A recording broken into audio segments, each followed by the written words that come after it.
Pod Esportes, o seu podcast esportivo, com Breno Beretta e Luiz Ceará. Se liga nesta dica antes de começar o podcast. Você gosta de café? Aqui no sul de Minas Gerais é produzido café da Serra da Canastra, com grãos selecionados, 100% arábica e direto das nossas fazendas. Você pode ter o verdadeiro sabor do café gourmet aí, na sua casa ou na sua empresa. Entregamos em todo o Brasil. Então peça já pelo site cafedaserradacanastra.com.br. Sabor suave e qualidade total. Agora, o Pod Esportes já vai começar.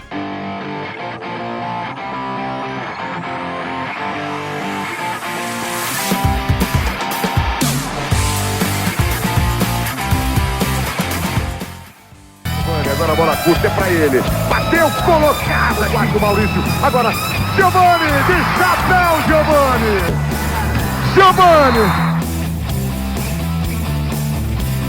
11-9 Brasil, 11-9 Brasil. Giovani. Foi russo. Giovani.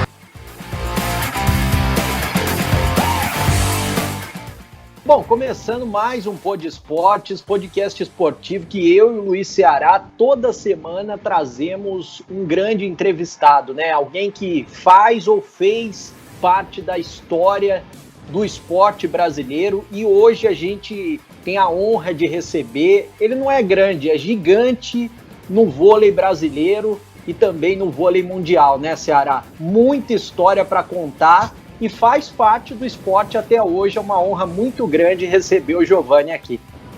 Olha, Breno, você não tem a dúvida que o Giovani faz parte da história do esporte no mundo. Ele foi o maior jogador do mundo, né? Ele não é um jogador comum, né? Um cara completamente diferente, né? Como outros têm também, com essa diferença de ser os maiores do mundo, né? É uma marca que você nunca perde, você nunca esquece. Você foi o maior jogador do mundo num determinado momento, em ponto final, né? Isso é uma coisa que não tem. O cara ganhou. Eu estava no ginásio em Barcelona quando eles ganharam o ouro, né?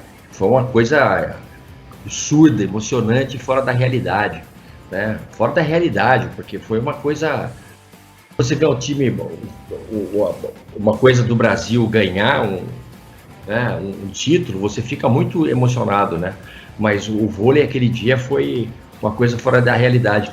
Eu estava lendo alguma coisa sobre você hoje, Giovani, para a gente se informar, né, se atualizar, e eu li que o Bebeto, né, o Bebeto treinou você um pouco, né, eu acho, mas o Bebeto estava sentado do meu lado em Barcelona.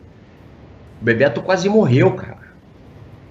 A gente é amigo, né? Ele quase morreu, rapaz. O Bebeto quase morreu, né? Então, o vôlei, aquele dia foi uma coisa... Depois o Brasil acostumou a levantar, né? Mas aquele dia foi loucura. É uma honra muito grande, viu, Giovani, estar com você hoje. Obrigado. Eu que agradeço, Luiz. Eu agradeço, Breno, a oportunidade de falar, relembrar histórias, né, inesquecíveis do voleibol brasileiro. É sempre um motivo de muita alegria. Eu fico muito feliz, né, de estar tendo essa oportunidade. Como você falou, o Bebeto... Ele treinou essa geração, né, para o Mundial de 90. Nós treinamos juntos com ele em 89 e 90. Depois ele saiu, né, ele se desentendeu um pouco lá com o presidente da confederação, e saiu da seleção brasileira, e o Zé Roberto, que era auxiliar dele, assumiu. Então, certamente, ele na arquibancada ali, ele devia estar pensando, né, e com toda a alegria, né, que ele... sempre foi um cara muito apaixonado pelo vôlei, pelo esporte. E, como você falou, foi uma conquista inacreditável, até pra gente que estava lá. Em algum momento a gente, se a gente ficar em quarto, a gente já está feliz. Porque era um jogo difícil, né? E que já era difícil. Então, ainda mais um grupo, né, um time muito jovem. O time titular, por exemplo, você tinha eu, o Tandy, já com 20 anos, 22. Não, eu não tinha completado 22 ainda, eu estava com 21. O Tandy já tinha completado 22, porque ele faz aniversário no primeiro semestre. O Marcelo Negrão com 19, né? O Maurício O Maurício é 2 anos mais velho do que eu, já com o 23. Aí você tinha o Carlão e Paulão um pouco mais já maduros, né, mais prontos. Mas, poxa, metade do time era moleque, pô. Uma coisa impressionante. Ô Giovanni, como é que você começou a carreira, né? Você, desde pequeno, já imaginava ser jogador de vôlei? Como é que você chegou até o profissional? Conta um pouquinho pra gente. Breno, o esporte muito, muito jovem, começou muito cedo na minha vida. Meu pai era militar, eu tenho 3 irmãs, eu brigava muito com as minhas irmãs e tal. Aí ele falou, não, vai brigar com regra, com alguém do teu tamanho e com o teu peso. E aí me colocou no judô. Aos 6 anos, 7 anos de idade, comecei a lutar judô. Eu fui bicampeão mineiro de judô até os 10 anos de idade. Então, assim, a semente do esporte total dentro de casa. Meu pai era muito fã do vôlei. A minha irmã mais velha, Gisele, jogava vôlei. Presenciei algumas situações da vida dela, assim, muito importantes. Ela sendo convocada para a seleção brasileira infanto. O primeiro salário dela como jogadora de vôlei. Na equipe do esporte de Juiz de Fora. Então, assim, aos 12 anos eu tive influência dessa geração, né, maravilhosa aí do Renan, Montanaro, William, Xandó, Bernard. Foram vice-campeões mundiais em 82, lá o Maracanãzinho, Maracanã. Todo mundo só queria jogar vôlei, né? Transformamos uma cerca lá no colégio em rede de vôlei. Então isso começou desde muito cedo, e as brincadeiras que eu acho que hoje os jovens estão brincando um pouco de esporte foram determinantes, porque a gente jogava duplinha numa quadra pequenininha, então tinha sempre uma jogadinha, o domínio de bola, né? E isso começou com 12 anos. Com 14 anos eu falei, não, eu quero isso para mim, né? Foi quando eu comecei a treinar todos os dias, o dia inteiro dentro do ginásio. Com 16 eu saí de Juiz de Fora e me mudei para São Paulo, fui contratado pelo Banespa. E aí mergulhei de cabeça, né, no vôlei completamente. O 17 foi a primeira convocação para a seleção juvenil e 18 já a primeira seleção adulta, né, disputando aí um torneio. O primeiro foi um torneio nos Estados Unidos, onde tive a oportunidade de estrear como jogador da seleção brasileira adulta. Depois, no ano seguinte, 89, já um sul-americano em Curitiba, onde nós somos campeões. Perdemos de 2-0 para a Argentina, conseguimos virar o jogo. Aí já era a equipe comandada pelo Bebeto, e dali em diante Itália explodiu, né? Foi tudo numa velocidade. Eu falo assim, de 16, logo 2 anos seguintes já estava voando alto já. Ô Giovanni, eu fico aqui, eu tô olhando aqui o tanto de título que você tem, e aí se você somar isso com seleção brasileira, a coisa fica maior ainda, né? Esses são os seus individuais, mas a seleção tem muito mais que isso. Aí eu pergunto o seguinte para você, como é que é jogar numa época, que é a época que você jogou, digamos, desse ano de 80 e pouco até o seu final de vontade de jogar em altíssimo nível, né, que você parou para ser treinador, como é jogar sempre sabendo que você é o cara a ser batido? O seu time é o cara a ser batido, sempre. É um pouco da nossa atitude, assim, né? Do jeito de pensar, eles chamam isso de mindset, né? Mas, assim, eu sempre fui muito competitivo, para ficar longe de quem eu amo, né? Ficar longe da minha família, eu colocava isso na cabeça e eu usava isso como força para treinar. Tem uma passagem muito legal que quando eu cheguei no Banespa, em 88, o técnico era... Quando eu cheguei era o Josenildo. Aí o Josenildo saiu, entrou o Moreno. O Moreno me chamou num canto uma vez e falou assim, Giovanni, não sei se você vai jogar vôlei, cara. Aí eu fiquei meio assim, eu era muito tímido, né? Por quê? A bola não encaixa na tua mão, cara. Você não consegue colocar a bola onde você quer. Eu perguntei pra ele, eu falei, mas ela nunca vai encaixar? Ele falou, não sei, vai depender de você. O Montanaro estava do meu lado, né? O Monta ouviu aquilo e falou, Giovanni, eu acho que ele foi um pouquinho duro com você, mas ele é verdade, a bola não encaixa na tua mão. Mas depende de você fazer ela encaixar, né? Todos os dias você ficar na parede batendo essa bola um pouquinho, você vai ver que um dia essa bola vai encaixar. E aí é com ataque, é com passe, é com toque, todos os fundamentos são assim. Então aquilo eu construí dentro da minha cabeça, assim, uma força, não, eu vou mostrar para esse cara que a bola vai encaixar na minha mão. Tanto é que quando eu fiz aquele ace lá em 2002, no Campeonato Mundial, ela não encaixou na minha mão e eu lembrei na mesma hora do Moreno. Eu falei, Moreno, ainda bem que essa bola não encaixa, porque senão ela não ia na linha. Ué. Sim, eu sempre fui em busca disso, sabe? Eu sempre fui muito, assim, resiliente, em cima do meu sonho. Tanto depois, quando fui para a praia também com o Tandy, a gente treinou muito, se dedicou muito, não deu certo, voltei para a seleção. O Bernardo assumiu, foi um momento de aprendizado também, porque era um outro papel, mas de muito treino. Então eu sempre treinei muito. Eu sempre fui um cara que fisicamente me considerava privilegiado. Por quê? Porque eu aguentava treinar. Eu passava horas e horas ali e não cansava. Isso foi me dando uma condição realmente melhor. Então, assim, nessa pandemia, por exemplo, eu tive a oportunidade de acompanhar, Luiz, alguns jogos que eu nunca tinha visto, que eu nunca tinha parado realmente para assistir.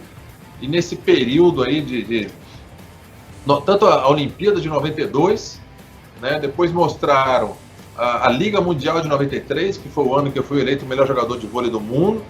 Depois mostraram lá na frente 2002, 2003.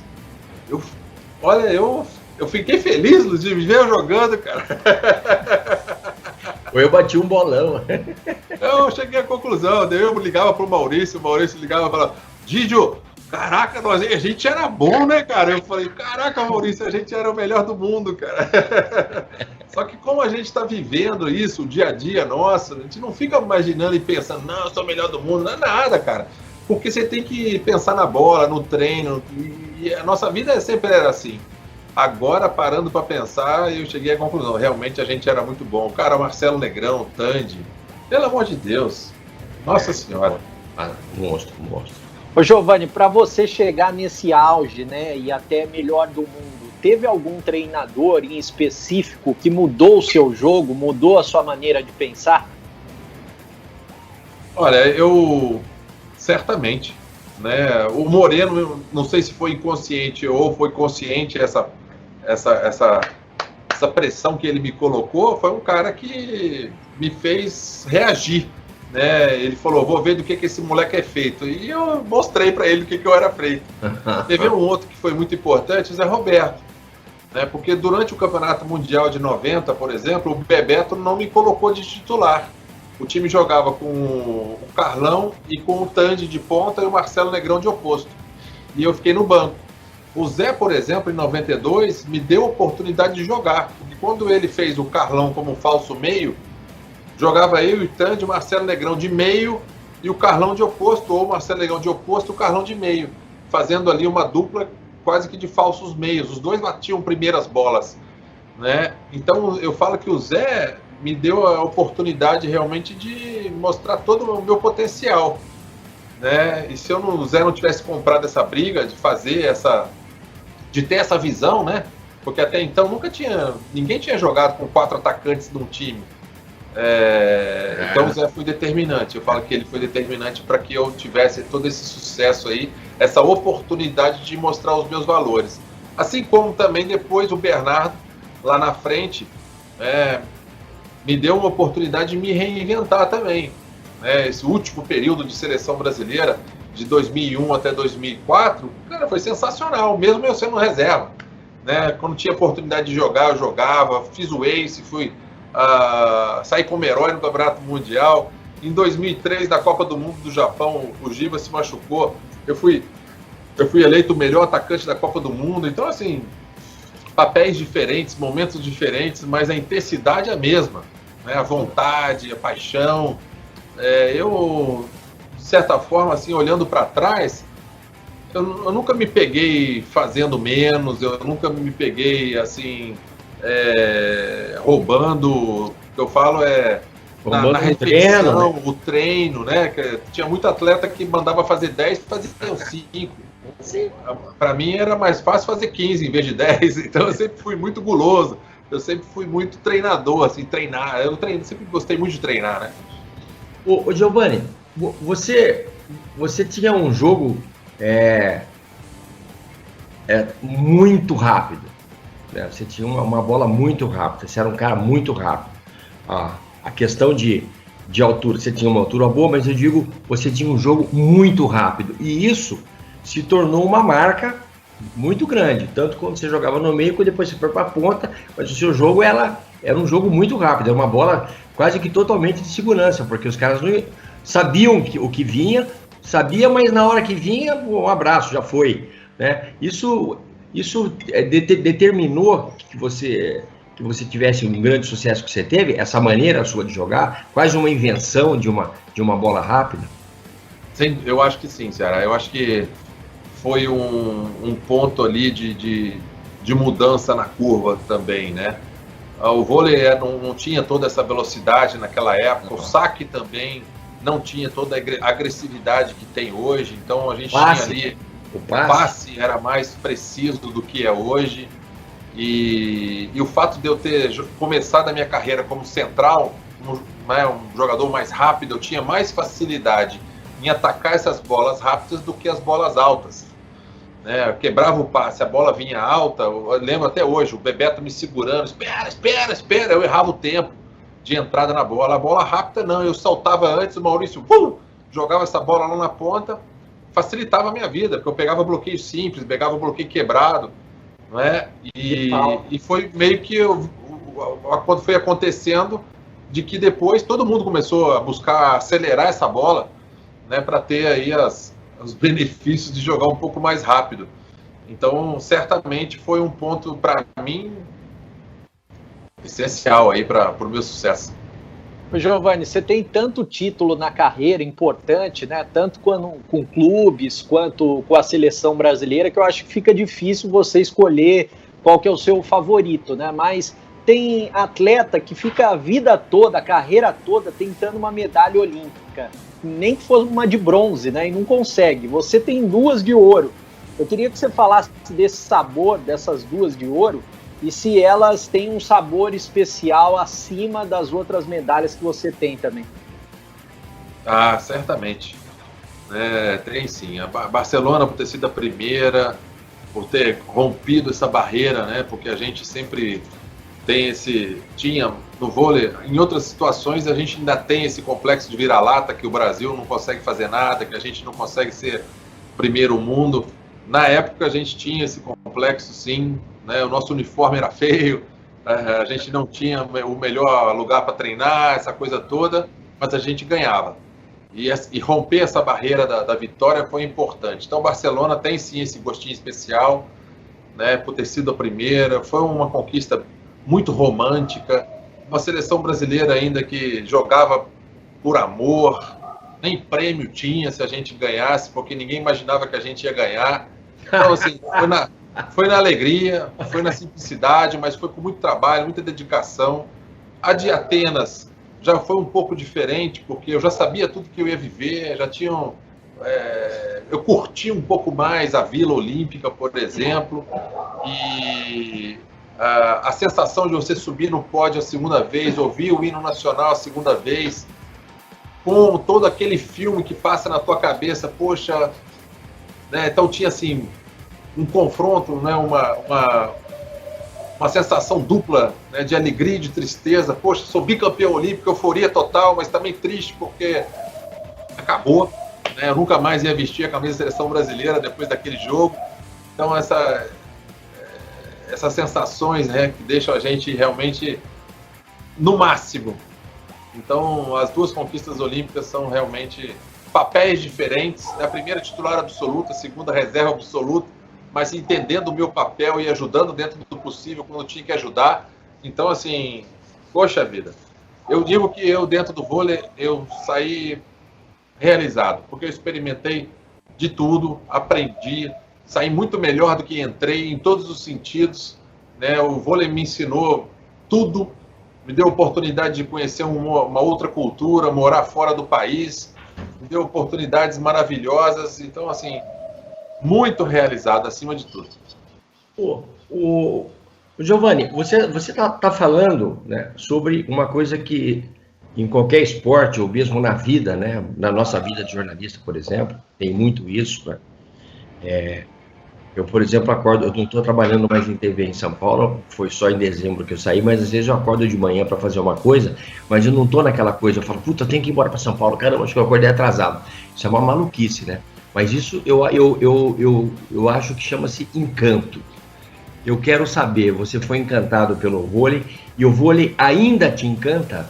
Você ainda consegue encontrar essa... Eu ainda sonho com vôlei. Você vê assim, né? Hoje eu não estou dirigindo nenhuma equipe profissional do ano.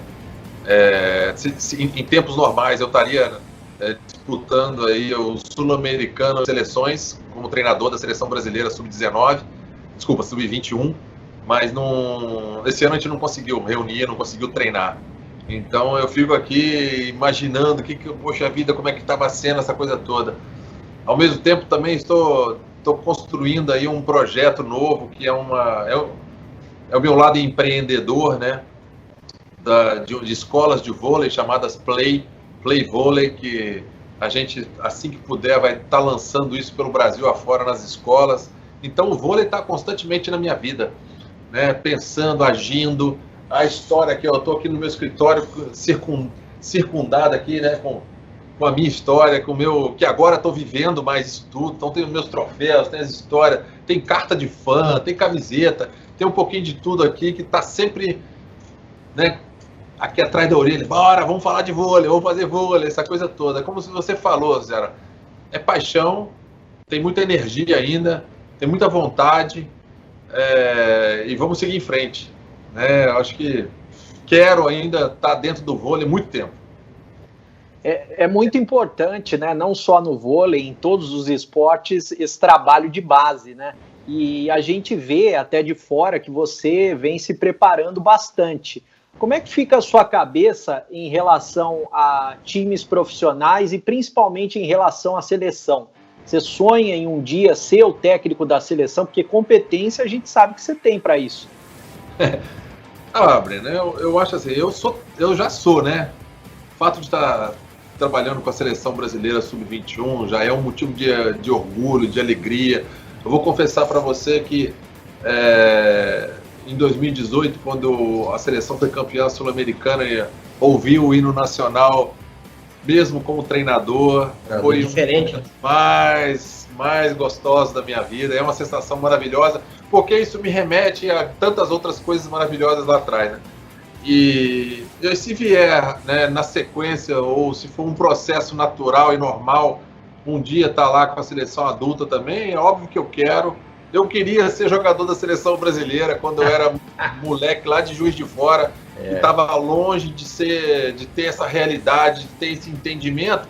Eu não vou ser agora, e eu acho que se você fizer essa pergunta para qualquer treinador de voleibol, né, da Superliga, todos eles vão querer, porque é algo que te estimula, é algo que faz com que você acorda de manhã e estude mais, se prepare mais, né? Sem dúvida. Agora, não é simples, né? Então, assim, eu procuro focar hoje no que eu tenho, no que eu posso, porque se eu ficar só imaginando o futuro, só ficar imaginando flores aí, certamente eu vou deixar escapar alguma coisa nesse momento que não vai ser bom. Então, vamos viver o momento, viver essa hora agora da melhor maneira que eu posso. Depois lá na frente vamos ver. É porque o vôlei é um esporte engraçado. Ele é um jogo onde você errou, o adversário já está com ponto, né? Não é que nem os outros esportes.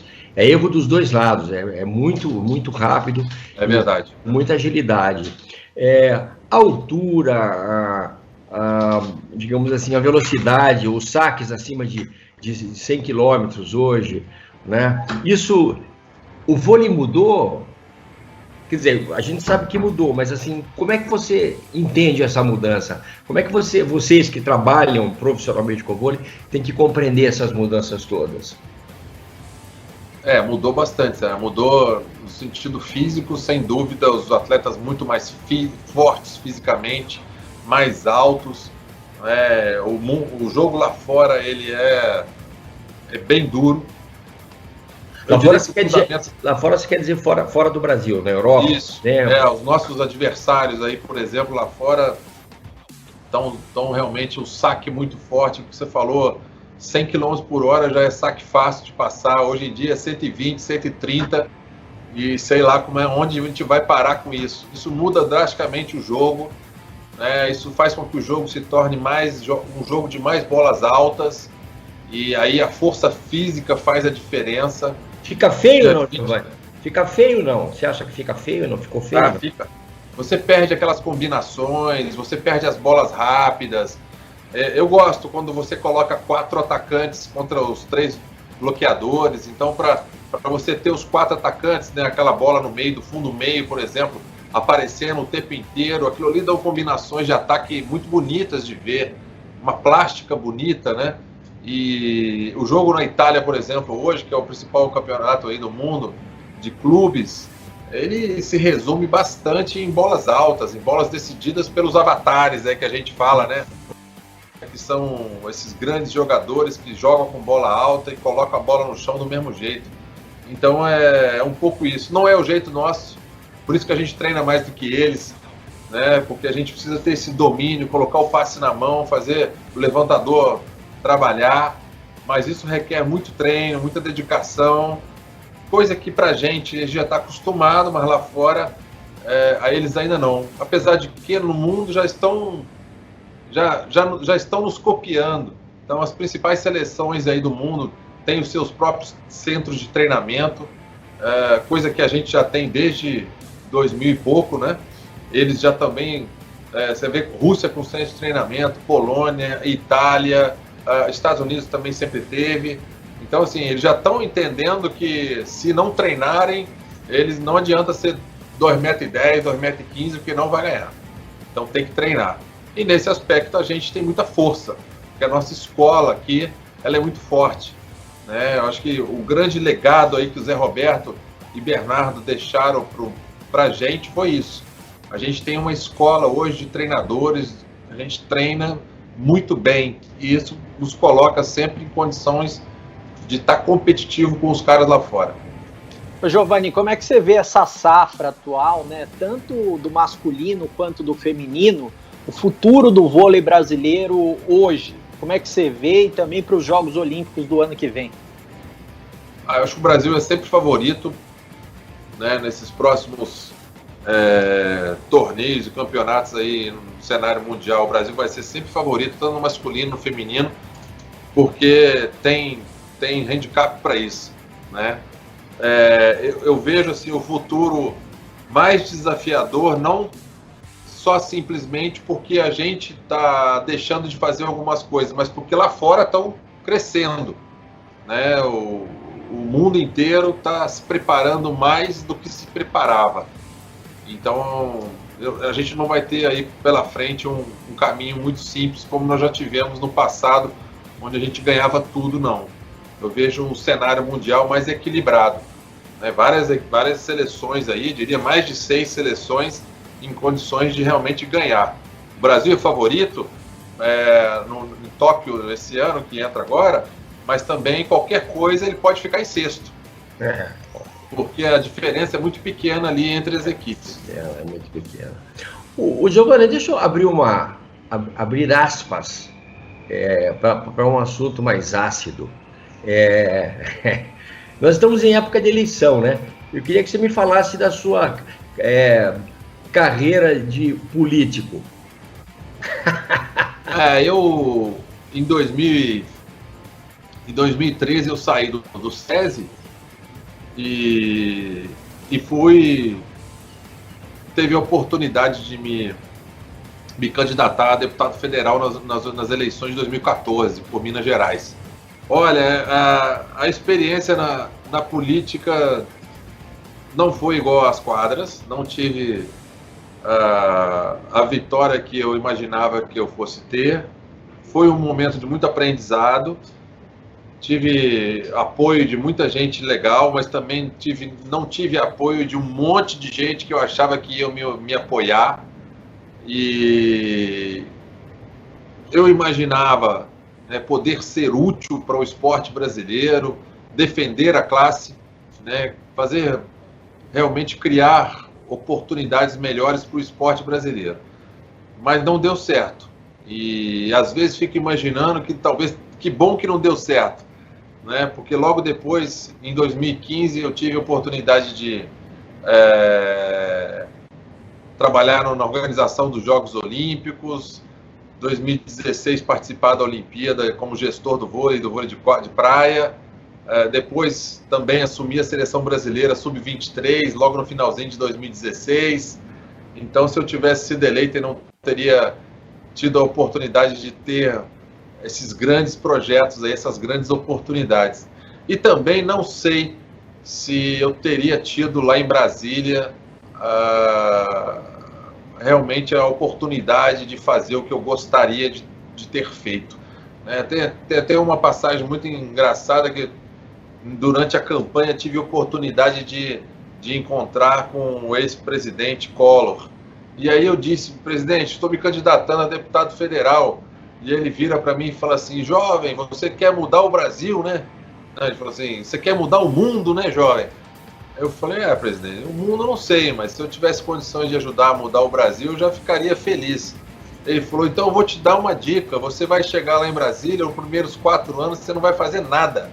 Eu falei: como assim, presidente? Ele falou: você só vai ouvir e aprender como que funcionam as coisas lá dentro. Depois você começa a trabalhar. Eu falei: presidente, não sei se esse negócio é para mim não, porque eu estou acostumado a trabalhar desde o primeiro dia. E aí, né, as intenções eram boas, Ceará, mas certamente não é um mundo fácil, não. Um amigo meu que me ajudou na campanha, ele dizia: Giovanni, esse jogo é bruto, porque ele não tem regras. Ali a pancadaria come fogo amigo, fogo inimigo, todo mundo ali olhando para o seu umbigo, não tem esse negócio de partido, não tem nada, ninguém pensa no Brasil, ninguém pensa em nada, pensa só em se reeleger. Então foi uma experiência, né? Foi uma experiência que certamente me ensinou bastante.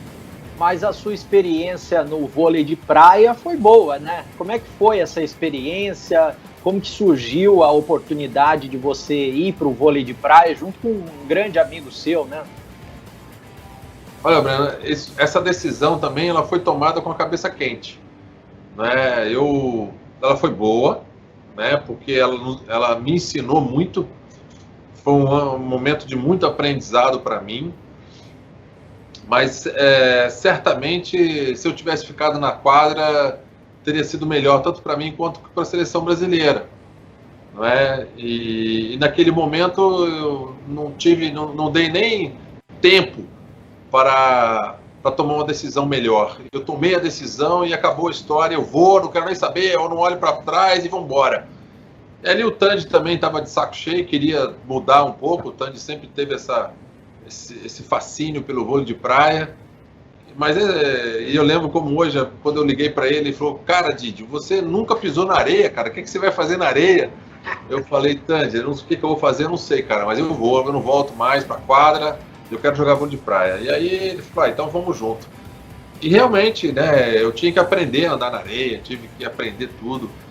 Foi um momento de muito desafio, assim, de você ter que abrir mão, né, de perder de gente ruim. Eu acho que isso dói bastante, né? Mas nesse aspecto foi muito, muito bacana aprender, né? Ter humildade. Não, querido, olha só, vai ter que voltar do zero, né? Reaprender a jogar. Então foi bom, nós somos campeões brasileiros em 98, nós tínhamos esse grande sonho de ir para os Jogos Olímpicos de 2000 pela praia, mas a gente não conseguiu, né? Foi o nosso melhor colocação no Campeonato Mundial foi um 3º lugar. Na época, os 4 primeiros brasileiros eram 1, 2, 3 e 4 do mundo.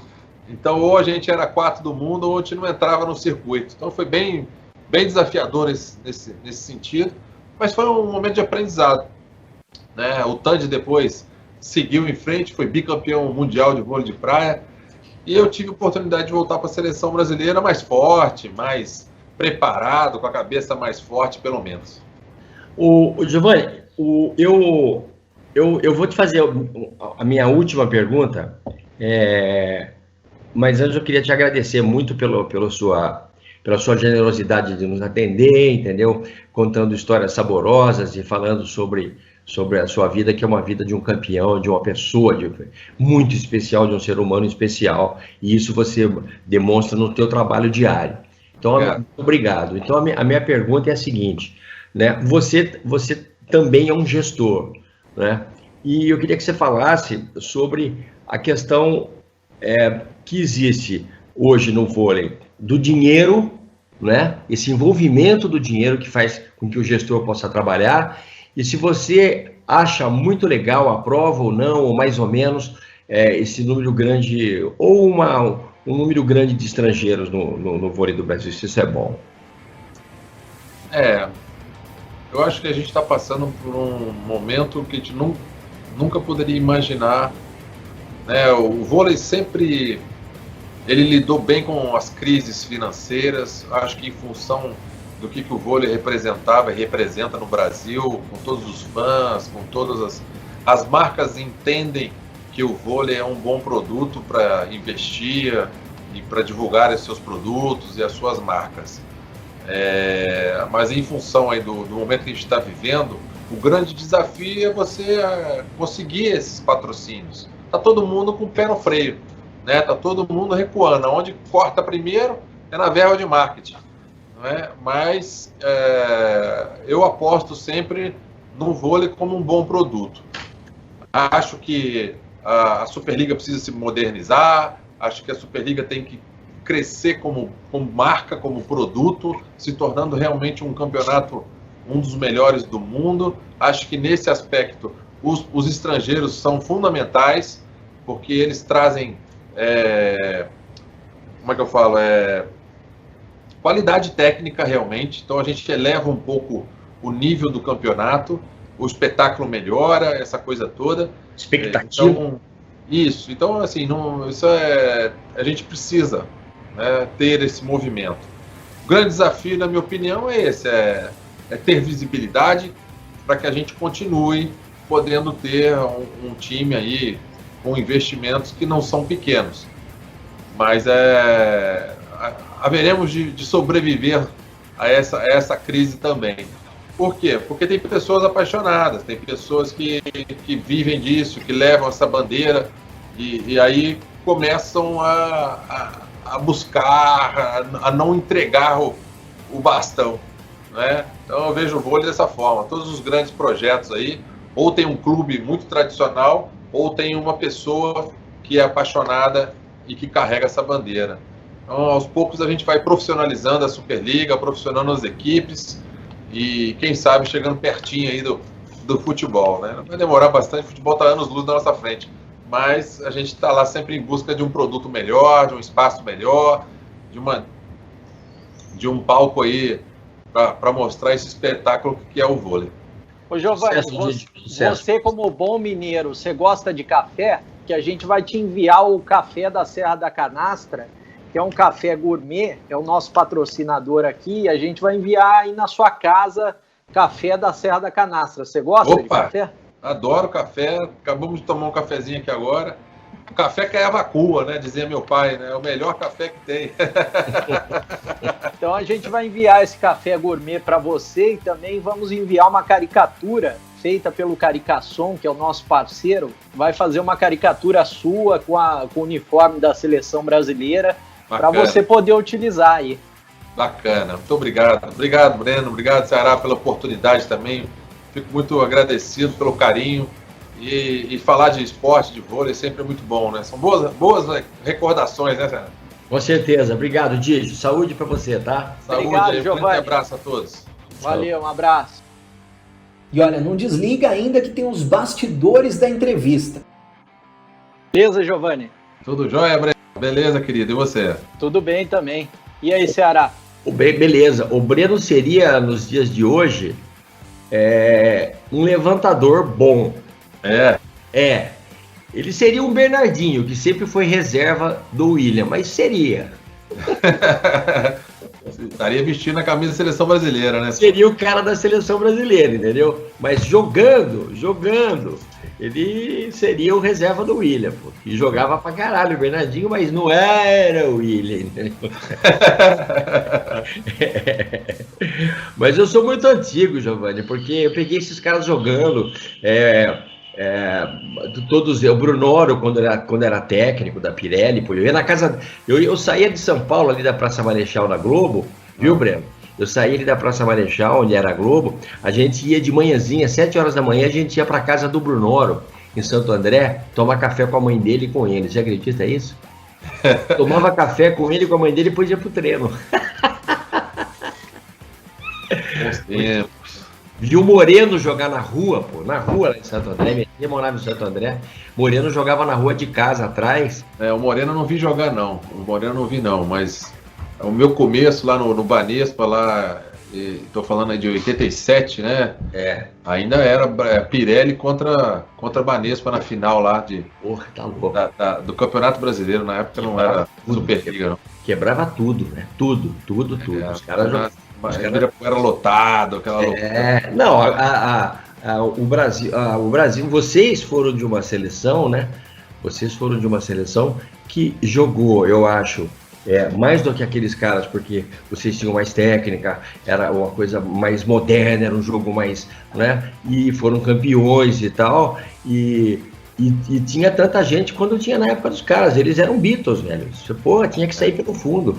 É verdade. Tinha que sair pelo fundo.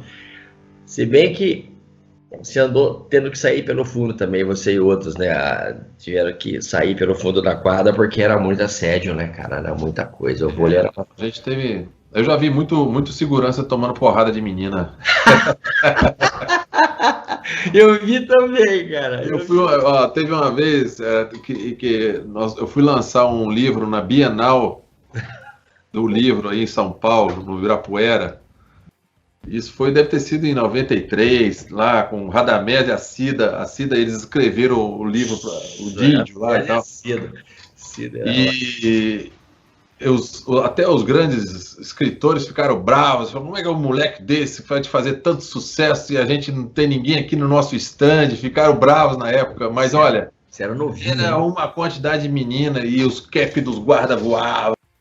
Dava porrada nos guardas para chegar perto. Era sensacional. O vôlei teve essa... É engraçado, né? No futebol não tem isso. Nem tinha e nem tem. O futebol é diferente.